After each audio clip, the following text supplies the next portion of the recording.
Hello and good day, Professor. I, Zahabia Mukhtiar, am here to present the 8 elements that optimize an e-commerce website and help the company generate more and repetitive revenues. E-commerce is a trade which is basically carried out online. An e-commerce website may be set up for an already existing business in order to expand their distribution channels, or it could be an exclusive channel for an online business. The 8 elements mentioned here are which are required for optimizing a website is critical because when it comes to e-commerce, there is no person standing in front of you trying to create a experience or guiding you through the process. Thus, your website has to be very self-explanatory, simple, and create a memorable and enjoyable experience for the customer in order for them to keep coming back. Thus, let's briefly discuss the 8 elements. Ubiquity basically means when you want to shop, where you want to shop, and on whichever device you want to shop. Global reach. E-commerce breaks down the barriers of geography, thus increasing your market share in any part of the world is possible through an e-commerce website. Universal standards reflects that all websites should have some sort of familiarity to them because every website having a unique layout and format can create a confusing and rather intimidating experience for the customer. Social technology deals with the social media platforms which can be used for the marketing and advertising activities, which have now further extended even to for commerce activities for all companies and e-commerce websites. Customization and personalization is an option which is very capitalizable in e-commerce websites because the user experience can be personalized based on the data which is collected every time. E-commerce also gives the options to give customized products to the customer because sales are not happening in real time. Rather, you have time to actually make the product and distribute it to them on a later date. Information density is a balance between not too much and not too little in order to make the experience of shopping understandable and proceedable. Interactivity reflects on proper call to action buttons and a creation where the customer having questions in his mind are answered based on just looking through your website. Richness reflects on medias where graphics, audio, video are all combined in order to make the website experience more enjoyable, exciting, and entertaining. Moving on, these are the 3 companies that I will be talking about. The first is Sephora, which is a French company which deals basically with personal care and beauty products. The next is Ferns and Petals, which is actually a gifting service which is provided online. It originated in India but has spread worldwide. And lastly, of course, we have H&M, which is a fast fashion brand and is almost known to everybody. So the 8 elements are listed here, and based on the each website's navigation that we will see, I have given a rating to it, which we will again discuss at the end of this presentation. The first website that or company we want to discuss is Sephora. Sephora started as a French brand in 1969 and it has now present in more than I think 32 countries and it has about 2,500 plus stores. It operates, it represents 340 brands and it has its own private label brand called Sephora Collections. It has the options of gift cards, customized shopping experience. However, it does not have a mobile app nor does it have social commerce. Thus, their ubiquity is still limited. However, their social media presence and their community is pretty strong, which helps create interactions and there is richness when it comes to their content. So let's look at its. So here we are on Sephora's website where on the home page we can see that they have their normal taskbar to a title bar where the stores and services are mentioned. They have a thriving community which actually counts the amount of members it has, and it has chats and trends that are going forward and tips for their community and to keep them engaged throughout. They also have special offers. The community members, once they sign in, are called beauty insiders, which are given special discounts, free shipping, so on and so forth. If you see at the bottom of the page, these insiders can actually buy products against the points that they are collecting. And they also have the basic options of love, ad cards, and even an interaction if you want to chat with the Sephora team. By categories, they have divided their products based on new. They have their brands. They have makeup, which is segregated, skincare, hair, fragrance, tool brushes, bath and body. All of these, from makeup to bath and body, have a similar kind of a layout where products are broken down. And then in the end, there is a help me choose, which is given, which has guides, quizzes, and different kind of helping guides, which actually builds interactivity. I also like, when it comes to fragrance, they have clean vegan options. Knowing the target market of Sephora, which I believe is young women either in college or young professionals who have basic limited disposable income, their categories of mini size and value size is really appreciative, because when it comes to mini size, they actually break it down as per price tags and as per category as to what you can shop. Another striking feature is, which they have also marked, which is gifts, where they allow you to actually take a quiz and they find gifts for the person you are trying to gift. You can uh, look for gifts by their prices, by the category, and even for the type of person you are actually shopping for. Thus, I feel Sephora's site is pretty optimized. It is ubiquitous to the fact that you can shop on your phone. It does not have a mobile app yet, nor is social commerce initiated on its Instagram or other handles. When it comes to global reach, Sephora still is in 32 countries. Thus, their global reach is also limited, but they have vertically integrated and bought the Feel Unique e-commerce website dealing in these same products to target the European markets. And their client base of 1.3 million users, and which operate in 120 countries. When it comes to social technology, I think they have optimized their content online, and they actually have a 21 million following on Instagram. Personalization and customization is basically restricted to only their shopping experience, as we saw earlier, where you can just have chosen for you options or deals that are given to you. So it is very limited. Information density is there, because when I showed you all the categories, they are really long, but they do help you with the help me choose category also. And interactivity again is great.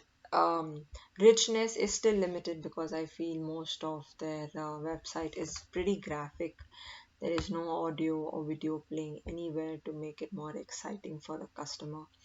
It is basically one dimensional, two dimensional in my belief. Next we have is Ferns and Petals. So as we said, so it is an Indian company which started their website in about 2002, but the business already existed from 1994. The online distribution was actually based as a gifting service, where people in one part of the world can gift their friends and family in another. It provides distribution in about 120 countries. It You can shop by different occasions, different products, and even uh, like items which culture, which is items which is very unique to their own culture. However, they have a very minimum social media presence. However, they have a mobile app. The one fact about Ferns and Petals that I realized is that they are very average online reviews. Their 1 star ratings are almost equal to their 5 star ratings. Out of like maybe 2,500 reviews they have online, they have 1,000 reviews for each, and the others are distributed amongst the other stars. So I feel their product qualities are not there yet. However, it is a global reach, so they can optimize their product quality in order to be a better recognized brand abroad. We have the Ferns and Petals website here. So again, it is not as per the universal standard. As you can see, there is no hamburger menu, but it is quite explanatory. First, you have to select the delivery location and the currency you want to pay in. So those two get taken care of. It is necessary to select your location because the website actually customizes based on the location that you select. When you go to the US, the site changes. Uh, I'm sorry. When you go to the US, if you can see under locations, there are many more which are very local to North America, like housewarming, even congratulations or get well soon. But when you would go to a website like of the UAE, the occasions actually change and become even lesser because certain ideas are not followed in that part of the world. Thus, we are going to stick to UAE for now and see the other categories. So as you can see, the categories are mentioned by icons over here, and even up there is more breakdown of the category given. Under birthday, we have flowers, cakes, and gifts. Anniversary again has the same options. Occasions are divided based on, of course, what we already spoke about and by dates. Gift types are segregated where the whole products are again segregated based on the product you want to gift, maybe like dry fruits, sweets, perfumes, plants, puja boxes.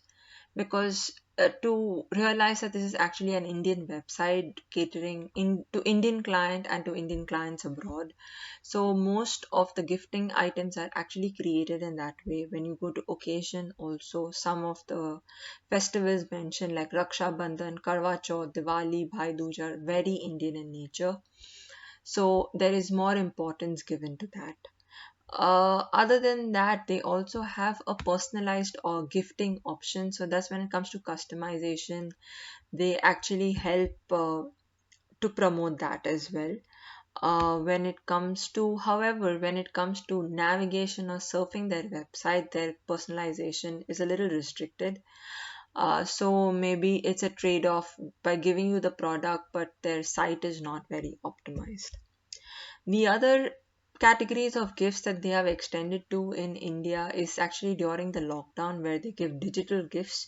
You can do celebrity video messages, guitarists on call, and even extended into electronics and accessories. Thus, their range is pretty wide, and their site is easily navigable. So let's talk about the 8 elements. When it comes to ubiquity, I feel Ferns and Petals is pretty there because it has a website, it has mobile navigation, and also has a mobile app to actually use their services. The global reach also exists, as we mentioned, they are in 120 countries, and you can send to different locations and use different type of currencies to pay. Universal standards for their website do not exist, but I think there is enough explanation given here, so it does not really hinder the experience. Social technologies for Ferns and Petals is still restricted because the social media pages have content which is very Indian in nature, but it is still not optimized completely. They still have only a 72,000 following on Instagram, which can be much more if they pay attention to their avenues. Personalization and customization, as we said, when it comes to products, they have it, but when it comes to shopping experience, it is still restricted. Information density is quite optimal because they have enough varieties, options, what you can select, what you need, and what is possible, even when it comes to location, products, or occasions.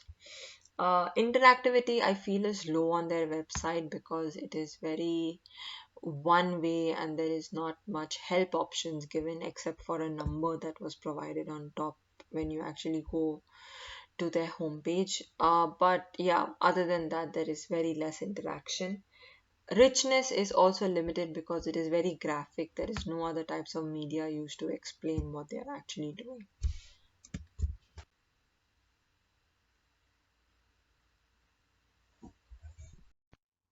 Next we have is the company H&M, which is a Swedish fast fashion brand. It operates in 75 countries.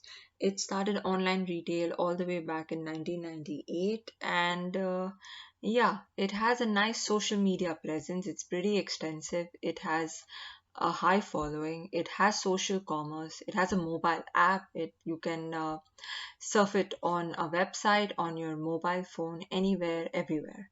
It has gift card options, it has customized shopping experience, and it is much superior when it comes to target marketing through their e-commerce using data.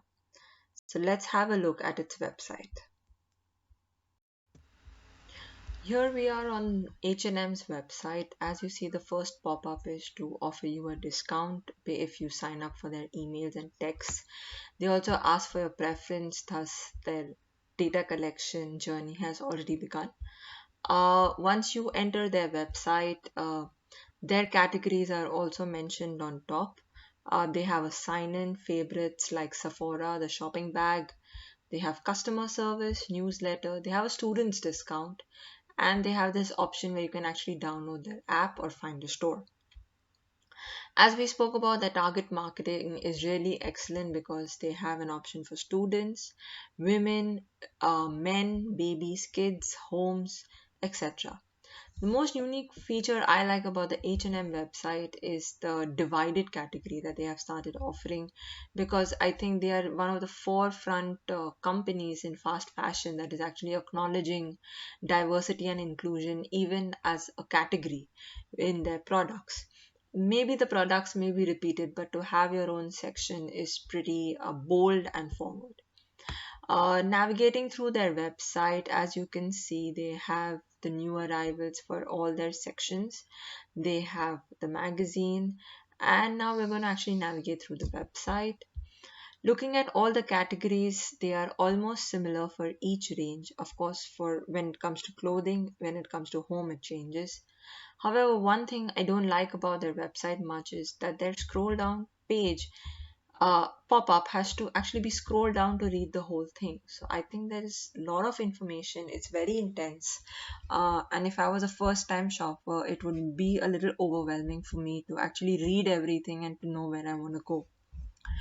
Other than that, if you are actually a frequent shopper on H&M, it is quite segregated for you to actually select what you exactly want. But if you are just surfing their website, I think it is a very tedious process. Other than that, when you actually click onto their any product, maybe if you go to the women's section and find wedding clothes for the occasion, and you select on a product, maybe this dress, they are very interactive to actually give you not only the looks, the price, everything. It also gives you how you can match your clothes with what accessories and what other things were bought, so thus they give you recommendations as well.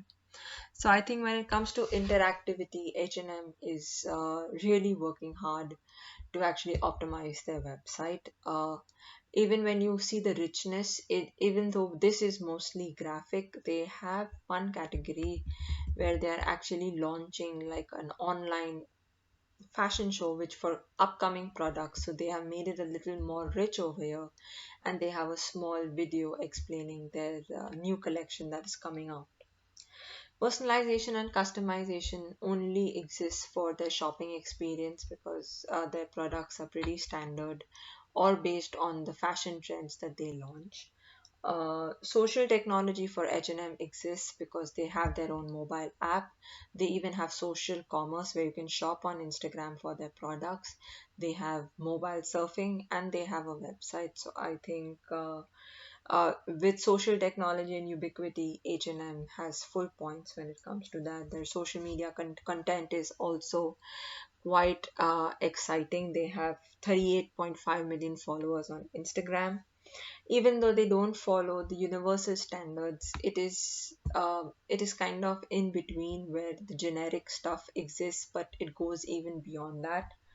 And global reach for H&M, even though it exists only in 32 countries, their app is pretty optimized, because when you go to the app, you can change the location setting, and the app customizes for you, and you can shop accordingly.